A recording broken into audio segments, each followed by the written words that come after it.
Bonjour, on va regarder les énergies de février 2024 pour le Québec. Ici, avec la force inversée et l'équité, on voit le caducée de médecine. Ça peut parler du mouvement de grève des infirmières qui perd en force dans le sens où on dit qu'il y a une légère avancée et que le ton des échanges est bon. Ce n'est pas fini, il y a encore plusieurs blocages, entre autres l'obligation de déplacer des professionnels dans un autre service. Donc, les négociations se poursuivent. Ici, avec les passions inversées, il y a d'autres mouvements de grève ou sur le point de... Si vous faites une recherche grève et lockout en cours, on parle de 569 arrêts de travail recensés. Et il y a aussi Air Transat, le dossier n'est pas encore réglé.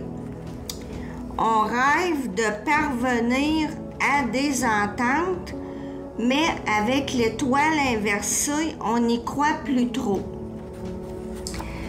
Ici, les amoureux, c'est le doute, le questionnement. On pourrait être prêt à signer quelque chose, mais ça ne sera pas satisfaisant avec le bonheur inversé. Ça peut faire allusion aussi à la crise du logement. Il y a des résidences qui ferment et on ne parvient pas à reloger les gens. Le frère inversé, ça peut être des locataires.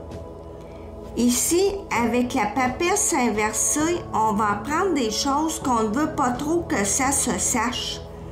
Le frère inversé, ça peut être aussi des complices.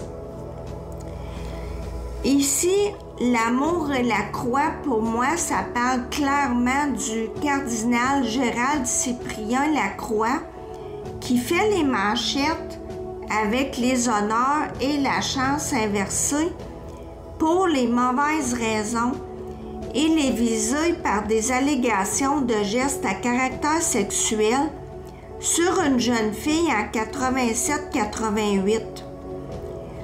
Le magicien ici essaie de nous faire voir des choses qui ne sont pas nécessairement la réalité pour nous distraire. En effet, le cardinal a diffusé un message vidéo dans lequel il nie catégoriquement les gestes qui lui sont reprochés. En synthèse ici, le pape inversé, c'est lui qui était pressenti pour succéder au pape, mais avec un dossier entaché, je pense qu'il peut dire adieu à la papauté. Voilà, pour moi, les énergies de février vont être teintées par les nombreux mouvements de grève, peut-être le manque de logement et le cardinal, l'action collective qui touche le diocèse de Québec. Merci de m'avoir écouté. À la prochaine!